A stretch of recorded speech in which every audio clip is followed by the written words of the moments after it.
प्यारे विद्यार्थियों, नमस्कार। जैसा कि आपको पता है, आपकी क्लास 10th की जो वर्कशीट आना स्टार्ट हो गई है आज से 5/7/2021 से।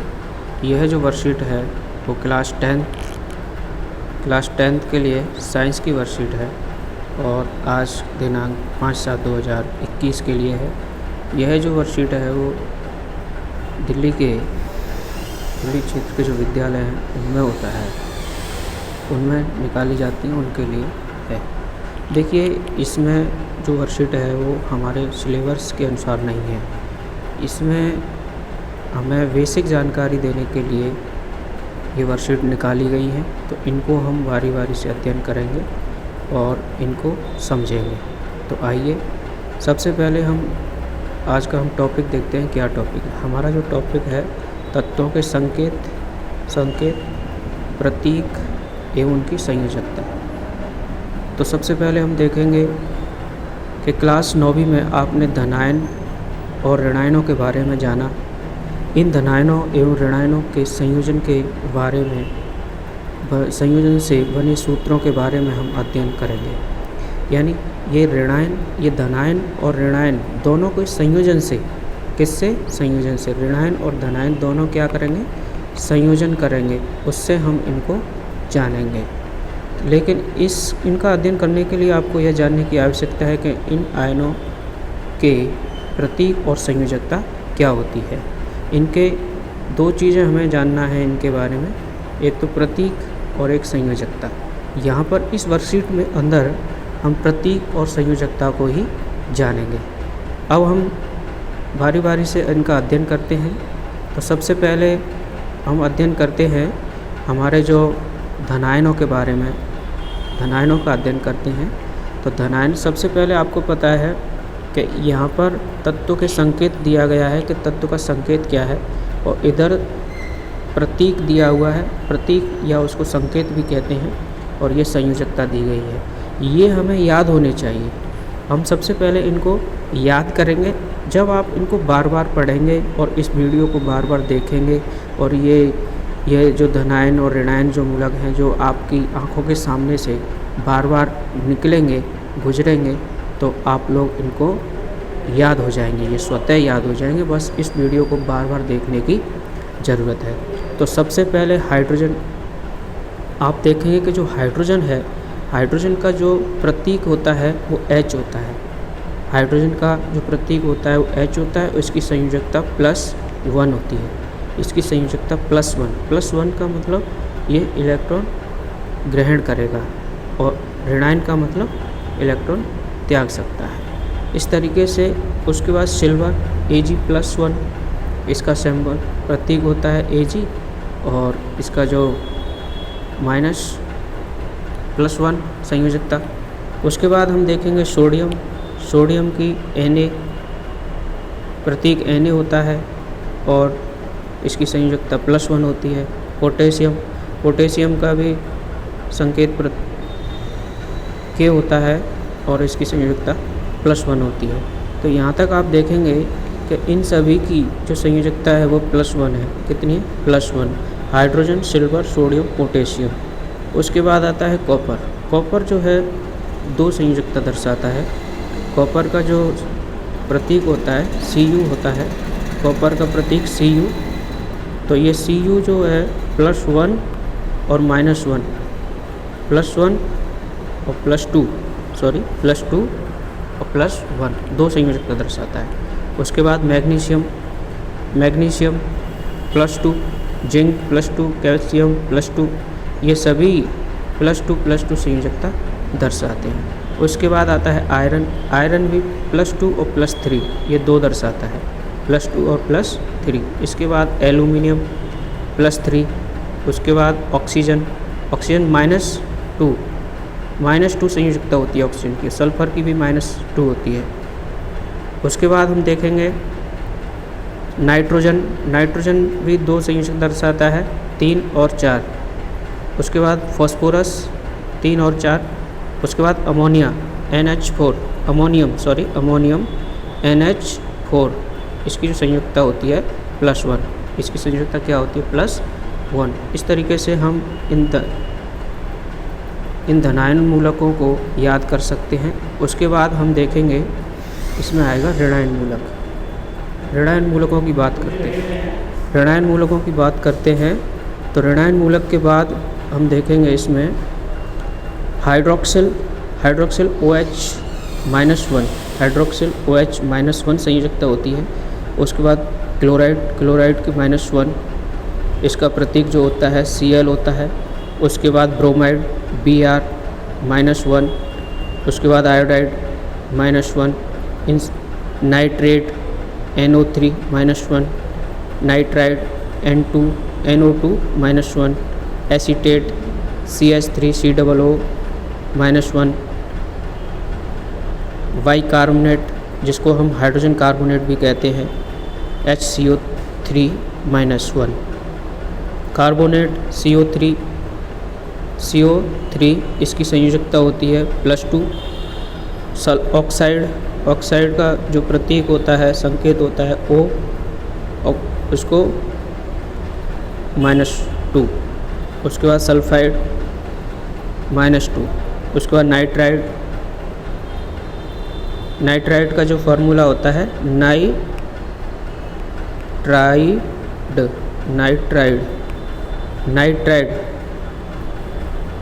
-3, N होता है इसका प्रतीक, और इसकी संयुक्ता होती है -3।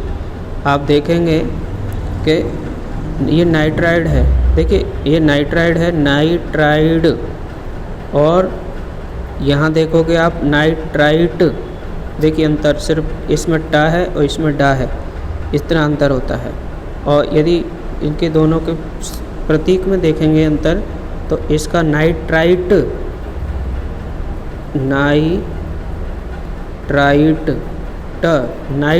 को अगर देखेंगे तो इसका जो प्रतीक होता है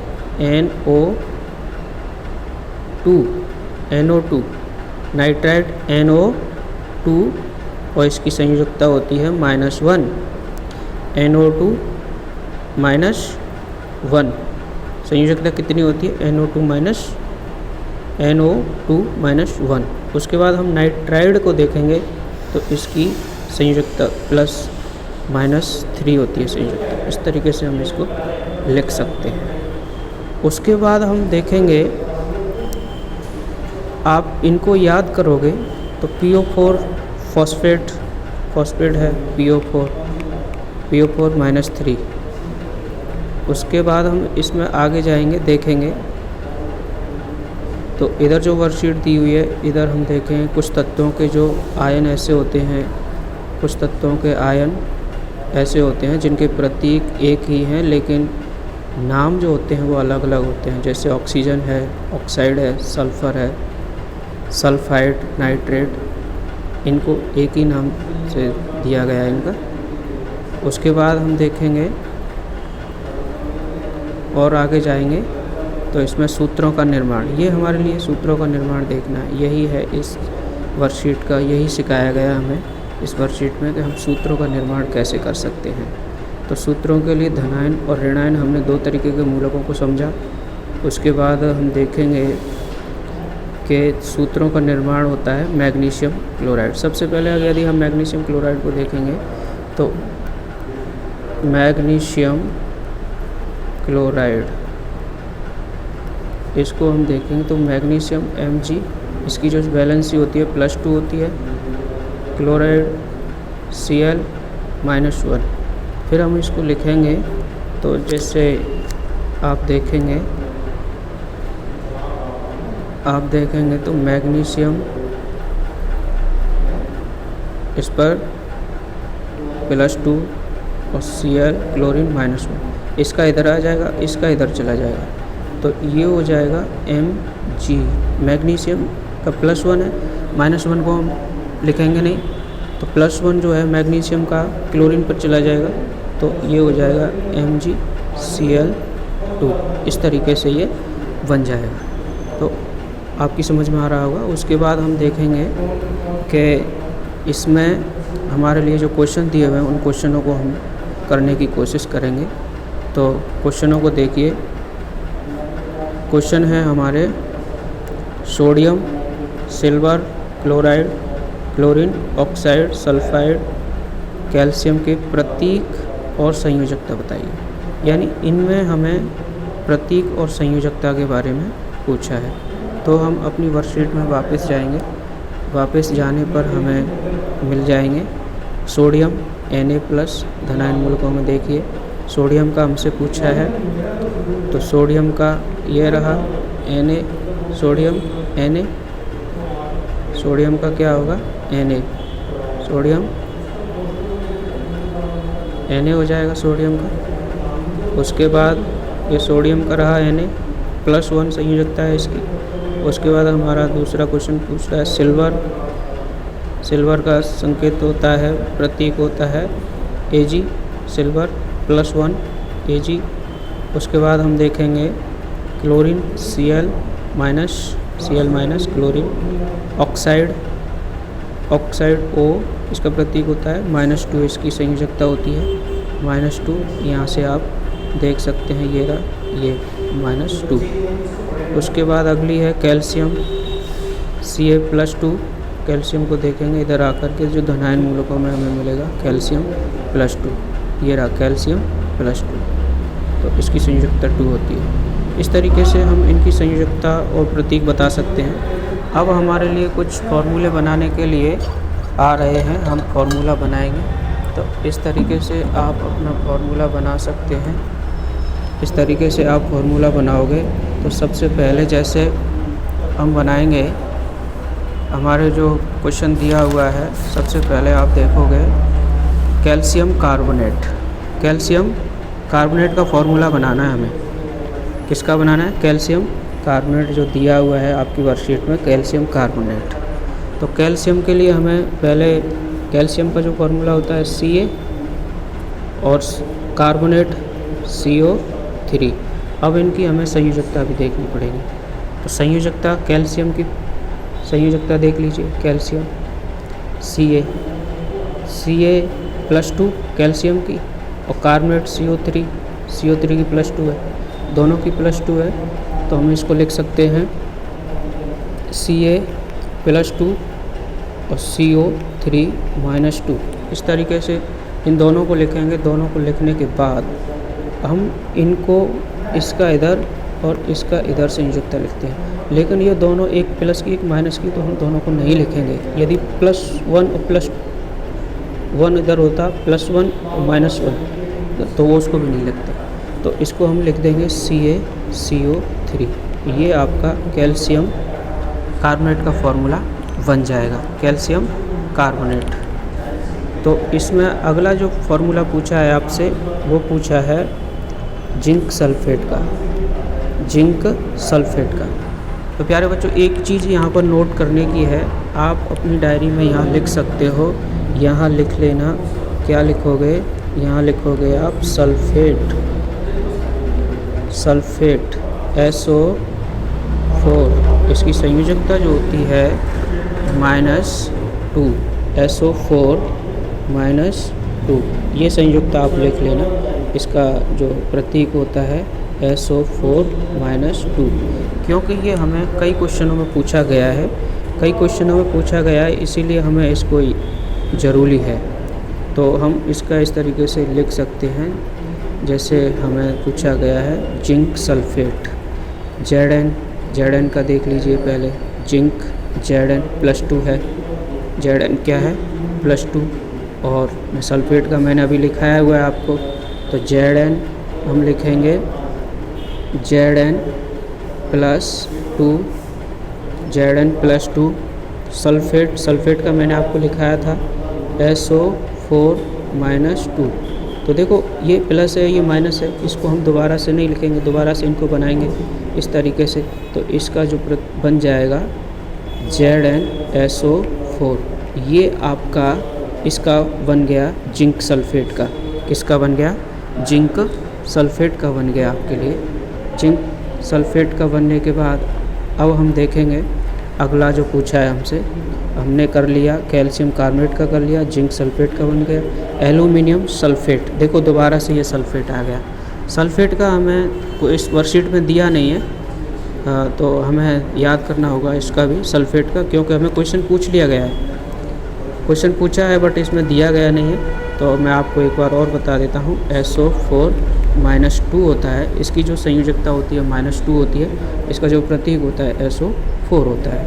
उसके बाद हम देखेंगे कि एल्यूमिनियम सल्फ़ेट। देखो सल्फ़ेट का आपको पता है, सल्फ़ेट का आपको पता है क्या है सल्फ़ेट का, SO4-3। तो इसमें हमें देखना है एल्यूमिनियम का। एल्यूमिनियम का आप देखोगे, एल्यूमिनियम Al+3 है, Al+3 है। तो हम बनाएंगे एल्यूमिनियम, इसका हम बनाएंगे, कैसे बनेगा, Al+3, इसकी संयोजकता कितनी है, +3, और सल्फ़ेट की कितनी है, SO4-2, इसकी -2 है। अब देखिए ये इधर +3 है और इधर -3 है, तो हम दोनों को देखेंगे तो आपस में इधर इसका आ जाएगा, इधर इसका आ जाएगा। तो हम यहाँ पर लिखने की कोशिश करेंगे इसको Al2। अब ये वाला है, इधर आ जाएगा Al2। अब इस पर SO4, तो ये SO4 है। यदि मैं यहाँ 3 लिख देता हूँ तो गलत हो जाएगा, तो इसको हम कोष्टक में डालेंगे Al2SO4 का होल थ्राइस। इस तरीके से हम एल्यूमिनियम सल्फ़ेट का सूत्र लिख सकते हैं। ये एल्यूमिनियम सल्फ़ेट का सूत्र हो गया आपका। इस तरीके से अगला है सिल्वर क्लोराइड। अगला जो है सिल्वर क्लोराइड, तो आप देखिए सबसे पहले आप सिल्वर का देखोगे, सिल्वर का Ag होता है +1। सिल्वर क्लोराइड का देखिए, क्लोराइड का है +-1, तो Ag। अब हम लिखेंगे सिल्वर Ag+1 और यहाँ पर लिखेंगे क्लोराइड Cl-1। अब देखो एक का प्लस में है, एक का माइनस में है, तो हम इन दोनों में से किसी को भी नहीं लिखेंगे। तो हम वैसे यदि यहाँ पर 2 होता, -2 होता और यहाँ पर +1 है, तो -2 ज़रूर लिखते, क्योंकि दोनों आपस में, एक +1 है एक -1 है, तो इनको हम नहीं लिखेंगे। इस तरीके से हम यहाँ पर लिखेंगे इनको AgCl हमारा बन गया सिल्वर क्लोराइड। इस तरीके से अगला हम देखते हैं। उसके बाद हमसे पूछा गया है सोडियम कार्बोनेट। सोडियम का फॉर्मूला, सोडियम का जो प्रतीक आपको याद होना चाहिए सबसे पहले। यदि ये क्वेश्चन हमसे पूछ लिया गया तो Na+ सोडियम का देख लीजिए, ये बताया था Na+ सोडियम, और उसके बाद है कार्बोनेट का देख लीजिए CO3, इसकी देख लीजिए CO3+1+2। अब देख लीजिए, अब इसका हम फॉर्मूला लिखेंगे, कैसे लिखेंगे, क्या पूछा था, सोडियम, तो Na+1। उसके बाद सोडियम कार्बोनेट था ना, सोडियम और कार्बोनेट को कैसे लिखेंगे, CO3, इसकी संयोजकता कितनी है, 2। तो अब हम देखो एक प्लस है एक 2 माइनस का, तो हम ज़रूर लिखेंगे। तो एक को तो लिखने की ज़रूरत नहीं होती हमें, तो हम सबसे पहले लिखेंगे Na, ये 2 है इधर आ जाएगा Na2CO3। इस तरीके से ये सोडियम कार्बोनेट का फॉर्मूला आपके लिए बन जाएगा।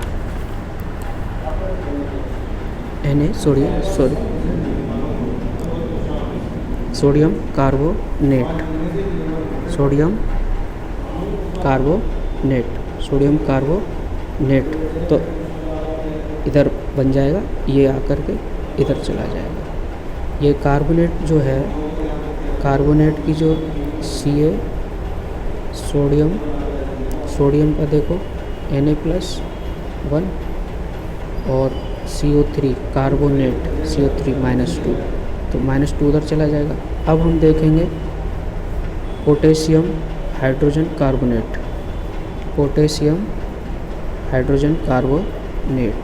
तो सबसे पहले पोटेशियम का देखेंगे, पोटेशियम +1 होता है, और हाइड्रोजन कार्बोनेट ये दिया हुआ है आपके लिए, हाइड्रोजन कार्बोनेट का HCO3। तो हम इसको लिखेंगे, आपको पता है कैसे लिखेंगे, कि पोटेशियम हो गया +1 संयोजकता होती है इसकी, और हाइड्रोजन कार्बोनेट हो गया HCO3, इसकी -1 है ये। अब +1 और -1 किसी को भी नहीं लिखेंगे, तो हम यहाँ पर इसको लिख देंगे KHCO3। इस तरीके से इसका फॉर्मूला बन जाएगा।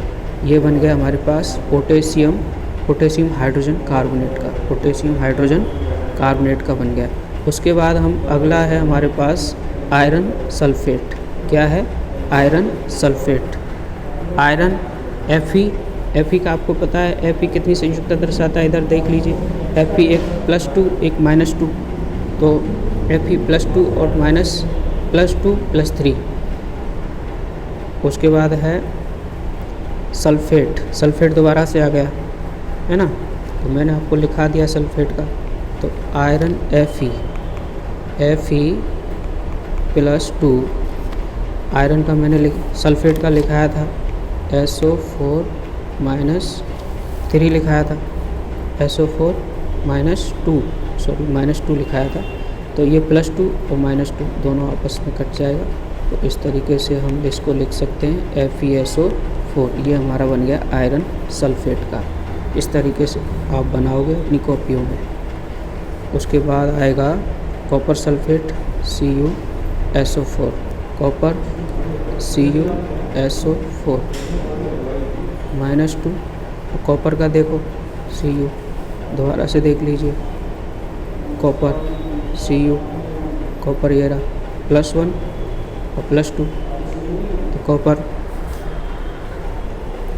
कॉपर को लिखेंगे Cu +2, कॉपर Cu +2 और SO4 -2, किसी को भी नहीं लिखेंगे। इस तरीके से इसको लिख देंगे CuSO4। इस तरीके से आपकी ये वर्कशीट कंप्लीट होती है। आप इनके सभी के क्वेश्चन आंसर अपनी वर्क कॉपी में करके और ग्रुप में सेंड करेंगे। ठीक है, थैंक यू। मिलते हैं कल की वर्कशीट के साथ।